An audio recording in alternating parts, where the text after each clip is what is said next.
Hello बच्चों, तो आप सभी का स्वागत है आपके अपने YouTube चैनल मैथ 2.0 विकास में। और मैं हूं विकास सिंह। जैसा कि आप लोगों को थंबनेल ही देख के पता चल गया होगा कि आज की वीडियो में हम लोग बात करेंगे ट्रिग्नोमेट्री टेबल के बारे में, जो क्लास 10th के बच्चों के लिए बहुत ही मोस्ट इंपॉर्टेंट होने वाला है। क्योंकि क्लास 10th में हम लोग इससे रिलेटेड दो चैप्टर हमारे पास, फर्स्ट चैप्टर है ट्रिग्नोमेट्री, सेकेंड है हमारे पास हाइट एंड डिस्टेंस, जिसे ऊंचाई और दूरी भी हिंदी में बोला जाता है। और बोर्ड एग्जाम में ट्रिग्नोमेट्री से केवल कम से कम 15 से 20 नंबर का क्वेश्चन आता है। तो ये वीडियो आपके लिए बहुत ही महत्वपूर्ण होने वाला है, तो वीडियो में लास्ट तक अवश्य आप बने रहिए। आइए अब सीखते हैं ट्रिग्नोमेट्री की टेबल। ये हमारा पूरा चार्ट होता है ट्रिग्नोमेट्री का टेबल निकालने का। 0, 30, 45, 60 और 90 ये पूरे अंश होते हैं कि 0 अंश पे क्या मान होगा, 30 अंश पे क्या मान होगा, 45 अंश पे क्या मान होगा, 60 अंश पे और 90 अंश पे क्या मान होगा। तो इस टेबल को याद करने की एक ट्रिक है, वो क्या है कि हमें ये याद रखना है कि 0 अंश पे हमारा पहले 0 होगा, 30 अंश पे हमारा 1/2 होगा, 45 पे 1/√2 होगा, 60 पे √3/2 होगा और 90 का मान 1 होगा। हमें सिर्फ sin थीटा की अगर वैल्यू याद हो गई तो हम उसके बाद cos, tan, cot, sec और cosec यानी इन सभी की वैल्यू भी आसानी से लिख सकते हैं। तो आइए अब देखते हैं इसे याद किस तरह से करना है। 0, 1/2, 1/2 का रूट का 3/2 और 1। सिर्फ ये मान हमारे किसके हैं, sin थीटा के मान है, और ये मान हमको याद होने चाहिए। तो 0 का वैल्यू क्या है हमारे सामने, 0 अंश पे sin थीटा 0, 30 अंश पे हमारा क्या हो जाएगा 1/2, 45 पे क्या हो जाएगा हमारा 1/√2, 60 पे हमारा क्या मान हो जाएगा √3/2 और 90 पे मान हमारा क्या हो जाएगा 1। ये आप लोग याद कर लीजिए। सिर्फ एक टेबल अगर आपको याद होगी sin थीटा की, बाकी आप सारी टेबलें लिख सकते हैं। लिखना कैसे है, जैसे हमें sin की टेबल याद होती है, अब हमें क्या लिखना है, सेकंड हमारे पास क्या है cos। अब sin थीटा का मान जो हमने लिखा है कहां से, लेफ्ट से राइट की तरफ गए हैं, यानी बाएं से दाएं की तरफ लिखते गए हैं। cos थीटा में हमें क्या करना है, जो भी sin थीटा के मान है उससे दाहिने ओर से बाईं ओर लिखते हुए चले आना है। कैसे, sin 90 का मान हमारे पास क्या है 1, तो cos 0 का मान हमारे पास क्या हो जाएगा 1, यानी जो sin में राइट साइड है वो cos में हमारा लेफ्ट साइड हो जाएगा। जो sin 90 का मान होगा वो हमारा cos 0 का मान होगा। अब sin 60 का मान हमारे पास क्या है, रूट का 3/2, तो यहाँ पे sin 30 का मान क्या हो जाएगा, रूट का 3/2। तीसरा मान हमारे पास क्या है, sin 45 का मान लिखना है, कहां पे हमें लिखना है cos 45 पे। तो ये भी मान और ये दोनों मान क्या हो रहे हैं, कॉमन हो रहे हैं। यहाँ पे हम क्या लिख देंगे 1/√2, यानी जो हमारा sin 45 का मान होगा वही हमारा cos 45 का भी मान होगा। आगे बढ़ेंगे, अब हमें लिखना किसमें है, cos में राइट साइड, तो हम sin में कहां जाएंगे, लेफ्ट साइड। अब कौन सा है, sin जो 30 का मान होगा हमारा वो cos हमारा 60 का मान हो जाएगा। तो cos 60 का मान क्या हो जाएगा 1/2, क्योंकि sin 30 का मान हमारे पास क्या है 1/2 और sin 0 का मान हमारे पास क्या है 0 है, तो cos 90 का मान हमारे पास हो जाएगा 0। क्या हो जाएगा 0। तो आई होप उम्मीद करता हूं कि sin और cos का मान तो आप लोगों को याद हो गया होगा। सिर्फ अगर आपने एक टेबल याद कर ली तो आपको दो टेबल तो ऐसे ही याद होगी, sin और cos की। अब हम लोग किसका मान लिखेंगे, tan थीटा का। तो हम लोग यहां से देखेंगे कि tan थीटा बराबर होता है हमारा, tan theta is equal to होता है हमारा sin थीटा अपॉन का cos थीटा। क्या होता है, tan theta is equal to होता है हमारा sin theta upon cos theta. अब हम वैल्यू रखते जाएंगे, आप लोग सिर्फ देखिए, अभी टेबल आप सिर्फ देखिए, अभी नोट मत करिए, या फिर जब भी नोट करना होगा स्क्रीनशॉट लेके आप इसे नोट भी कर सकते हैं। sin थीटा का मान क्या है हमारे पास 0, क्या है 0 अपॉन cos थीटा का हमारे पास मान क्या है 1, हमारा क्या आ गया 0/1। हमें ये पता है, या आप लोग ध्यान रख लीजिए कि जब भी 0 में किसी संख्या से भाग दी जाती है, यानी जीरो में किसी नॉन जीरो से डिवाइड किया जाता है तो उसका रिजल्ट आता है यानी आंसर आता है वो सदा हमारा एवरी टाइम क्या आएगा, जीरो। क्या आएगा, जीरो। तो tan जीरो का मान क्या हो जाएगा, जीरो अंश पे जीरो, यानी tan का भी क्या मान होगा, जीरो। अब हम लोग पढ़ेंगे किधर, tan 30 का। तो tan का थीटा इज इक्वल टू हमें पता है क्या होता है हमारा sin theta upon cos theta. Value रखेंगे, अब हम इसे इरेज करेंगे, वैल्यू रखेंगे। sin थीटा की वैल्यू क्या है हमारे पास 1/2 अपॉन cos थीटा की वैल्यू हमारे पास क्या है, रूट का 3/2, रूट का 3/2। अब आप लोगों को अगर याद हो तो आप लोग क्लास 6 क्लास 7 में फैक्टर का मल्टीप्लिकेशन आपने पढ़ा होगा या फैक्टर का डिवीजन भी आपने पढ़ा होगा। क्लास 6 और क्लास 7 में आपने फैक्टर का डिवीजन पढ़ा होगा। अगर हम इसे लिखें क्या, 1/2 डिवाइड बाई रूट का 3/2, तो ये और ये दोनों एक सेम ही लिखा हुआ है, ये और ये वैल्यू सेम ही लिखी हुई है। अब जब भी हम फैक्टर का डिवाइड करते हैं तो क्या करते हैं, सॉल्व करेंगे 1/2 फैक्टर का जब डिवाइड करते हैं तो डिवाइड का क्या होता है, मल्टीप्लाई। जब साइन चेंज होता है तो ये हमारा रेसिप्रोकल हो जाता है, यानी कहने का मतलब है कि जो हमारा न्यूमरेटर वो डिनोमिनेटर और जो डिनोमिनेटर हमारा वो क्या होगा, न्यूमरेटर, यानी ये जस्ट उल्टा हो जाएगा। तो ये क्या हो जाएगा 2/3, 2/3। और हमें पता है कि product of fraction is equal to होता है हमारा product of numerator upon product of denominator, यानी कहने का मतलब है कि दो भिन्नों का अगर गुणा होता है तो अंश का अंश के साथ गुणा होता है और हर का हर के साथ गुणा होता है। अगर हम इसे लिखें तो क्या लिखेंगे, 2/2 अंडर रूट का 3। क्या लिखेंगे, 2/2 अंडर रूट 3। अब 2 से 2 हमारा कैंसिल हो जाएगा तो क्या आएगा, 1 का अंडर रूट 3, यानी tan 30 का मान हमारा क्या आ जाएगा, 1 का अंडर रूट 3। क्या आएगा, 1 का अंडर रूट 3। अब हम लोग अगले बढ़ेंगे कहां पे, tan 45 के लिए। तो tan 45 का मान लिखेंगे 1/√2 डिवाइड बाई 1/√2, क्योंकि sin थीटा का भी मान क्या है 1/√2 और cos थीटा का भी मान क्या है 1/√2। इसे सॉल्व करेंगे तो 1/√2 मल्टीप्लाई, तो ये रेसिप्रोकल हो जाएगा तो ये क्या होगा, रूट का 2/1। अब अंडर रूट 2 से 2 कैंसिल और 1 से 1, यानी क्या आएगा रिजल्ट 1। तो tan 45 का मान हमारा क्या हो जाएगा 1, tan 45 का मान क्या होगा 1। अब अगला देखेंगे tan हमारे पास क्या है 60। क्या है, tan 60।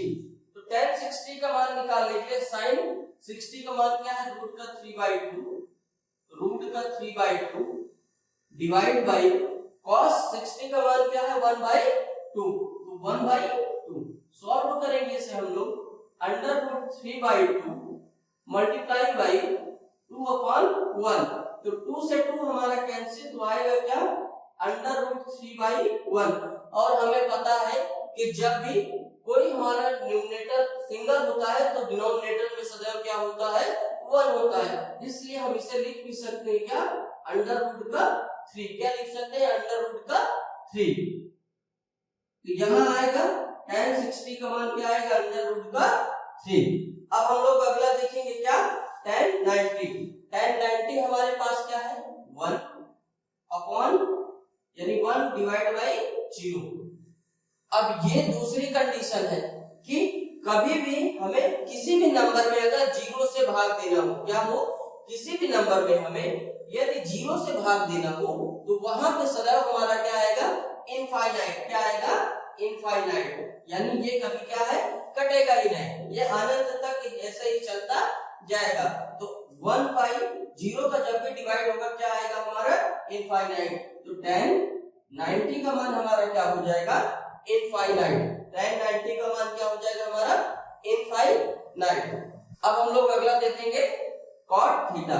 अब cot थीटा क्या होता है, जैसे हमारे sin थीटा का जस्ट उल्टा cos थीटा होता है, उसी तरह हमारा tan थीटा का जस्ट उल्टा क्या होता है, cot थीटा होता है। यानी कि जो tan थीटा की वैल्यू लेफ्ट से राइट की साइड गई है, कॉट थीटा में वो वैल्यू राइट से लेफ्ट की तरफ जाएगी। यानी जीरो हमारा अगर कहाँ है, जीरो पे है, तो कॉट 90 का मान क्या होगा, जीरो।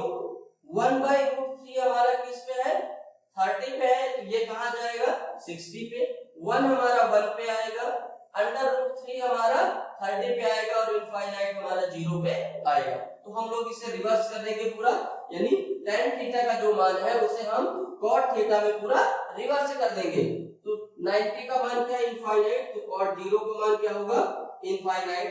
√3 का मान 60 है, तो यहाँ √3 का मान क्या हो जाएगा, 30। 1 हमारा कॉमन होगा, दोनों साइड से कॉमन होगा, इधर से भी 2 वैल्यू, इधर से 2, ये बीच में है, तो इसलिए tan थीटा 45 और cot थीटा 45 का मान क्या होगा, सेम 1 आएगा।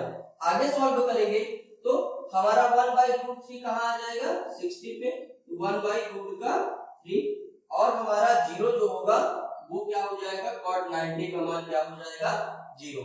तो हमने अभी तक sin, cos, tan, cot ये हमने सीख लिया। अब हमारे पास क्या बच रहा है, सिर्फ sec थीटा और cosec थीटा। तो अब हम लोग सॉल्व करेंगे पहले sec थीटा को। sec थीटा, तो sec थीटा इक्वल टू क्या होता है, हम लोग देखेंगे पहले। sec थीटा इक्वल टू होता है 1/cos थीटा। अब हम लोग सॉल्व करेंगे sec 0। sec 0 को क्या लिखेंगे, 1/cos लिखेंगे, तो 1/cos 0 की वैल्यू क्या है हमारे पास, 1। क्या है, cos 0 की वैल्यू हमारे पास क्या है, 1। और जब 1 का डिवाइड 1 में किया जाएगा तो क्या आएगा हमारा, 1। क्या आएगा, 1। तो sec 0 की वैल्यू क्या हो जाएगी, 1। sec 0 की वैल्यू क्या हो जाएगी, 1। नेक्स्ट देखेंगे हम क्या, sec 30 के लिए, तो यहीं पे लिखेंगे सेम, 1 तो हमारे पास ऑलरेडी है। cos 30 की वैल्यू क्या है, √3/2। क्या है, √3/2। अब यहाँ पे आप लोग देखिएगा, जब भी डिवाइड में कोई चीज होती है वो कहाँ जाती है, ऊपर। अभी हम लोग कहाँ पढ़ चुके हैं ये चीज, जब हम tan की वैल्यू सॉल्व कर रहे हैं तो ये चीज हम लोग पढ़ चुके हैं। तो इसे हम क्या लिख सकते हैं, 1/1 into 2/√3, क्योंकि ये डिवाइड में डायरेक्ट हमने क्या किया, इसको मल्टीप्लाई कर दिया और इसका रेसिप्रोकल मल्टीप्लाई करेंगे, अंश का अंश से और हर का हर से, यानी न्यूमरेटर का न्यूमरेटर से और डिनोमिनेटर का डिनोमिनेटर से। तो ये क्या हो जाएगा, 2/√3। तो sec 30 की जो वैल्यू होगी हमारी वो क्या आएगी, 2/√3। क्या हो जाएगा, 2/√3। अब हम लोग आगे बढ़ेंगे, sec 45 के लिए 1/cos 45 की वैल्यू क्या है हमारी, 1/2, तो 1/√2। सॉल्व करेंगे सेम आएगा, 1/1 into, ये डिवाइड में कोई चीज होती है तो क्या होती है, वो भी ऊपर जाके रेसिप्रोकल हो जाती है, यानी उल्टा हो जाता है। तो इसका मल्टीप्लाई करेंगे, ये क्या हो जाएगा हमारा, √2/1। और जहां भी हमारा डिनोमिनेटर में 1 होता है उसे क्या, ये भी लिख सकते हैं कि ये क्या है हमारा, √2, क्योंकि जहां पे कुछ नहीं होता वहां डिनोमिनेटर में हमारा क्या होता है, 1 होता है। तो sec 45 की वैल्यू क्या हो जाएगी, √2। क्या हो जाएगी, √2। अब हम लोग अगला देखेंगे sec 60 के लिए। तो sec 60 की वैल्यू हमारे लिए क्या है, 1/1 sec 60 निकालना, यानी cos 60 की वैल्यू हमें देखनी है, और cos 60 हमारे पास क्या है, 1/2। सॉल्व करेंगे इसे हम, 1/1 into 2/1। क्या हो जाएगा, 2/1। मल्टीप्लाई करेंगे, क्या आएगा, 2/1, 2 का 1 2 से और 1 का 1 से। अब इसे हम क्या लिख सकते हैं, 2 भी लिख सकते हैं, क्योंकि हमें पता है जहां कुछ नहीं होता वहां डिनोमिनेटर में क्या होता है, 1 होता है। तो यहाँ क्या आएगा हमारा, sec 60 की वैल्यू क्या आएगी, 2। क्या आ जाएगी, 2। अब हम लोग लिखेंगे sec 90 की वैल्यू। तो sec 90 की वैल्यू क्या होगी, 1/cos 90 की वैल्यू क्या है हमारी, 0, तो 1/0। और हमें पता है जब भी किसी जीरो में नॉन जीरो के क्या हो, डिवाइड होता है, वो हमेशा क्या होता है हमारा, इनफाइनाइट। क्या होता है, इनफाइनाइट। तो sec 90 की वैल्यू क्या होगी हमारे पास इनफाइनाइट, क्या हो जाएगी इनफाइनाइट हो जाएगी। अब हमने क्या किया सेक थीटा पूरा कंप्लीट कर लिया 0 30 45 60 और 90। जब हमारी सेक थीटा की वैल्यू कंप्लीट हो गई तो हम अब क्या करेंगे कोसेक थीटा लिखेंगे। अब क्या बचा हमारे पास से कोसेक थीटा। अब हमें क्या लिखना है से कोसेक थीटा लिखना है। जब हम कोसेक थीटा लिखेंगे तो सेक थीटा हमारा जो लेफ्ट से राइट की तरफ गया है इसी का हम रिवर्स कर देंगे, यानी राइट से लेफ्ट की तरफ जो वैल्यू जाएंगी वो सारी क्या हो जाएंगी हमारी कोसेक थीटा हो जाएंगी। क्या हो जाएंगी कोसेक थीटा।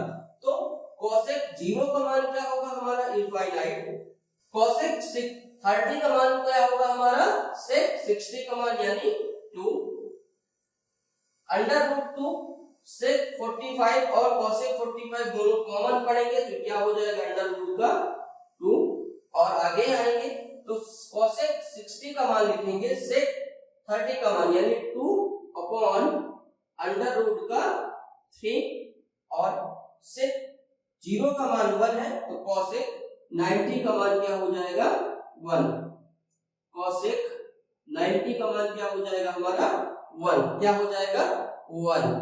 ये हमारी पूरी ट्रिग्नोमेट्री की टेबल। आई होप उम्मीद करता हूं कि ये ट्रिक आप लोगों को अच्छी लगी होगी।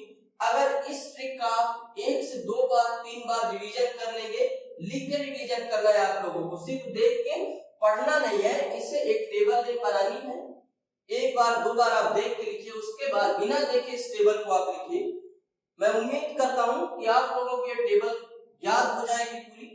अगर ये टेबल आपको कंप्लीटली याद हो गई, वैल्यू सारी याद हो गई आपको, तो आप ट्रिग्नोमेट्री के किसी भी क्वेश्चन में जहां पे ये सारी वैल्यू पूछी जाएंगी, उम्मीद करता हूं कि 60% 70% क्वेश्चन आप लोग इससे सॉल्व जरूर कर लेंगे। और हाइट और डिस्टेंस आपका जो चैप्टर है वो सारा क्वेश्चन इसी पे बेस्ड होता है।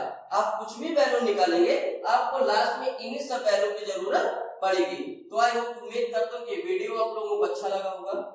यदि वीडियो से आपने कुछ भी नया सीखा है तो वीडियो को लाइक करें, शेयर करें और चैनल पे पहली बार विजिट कर रहे हैं तो चैनल को सब्सक्राइब करें।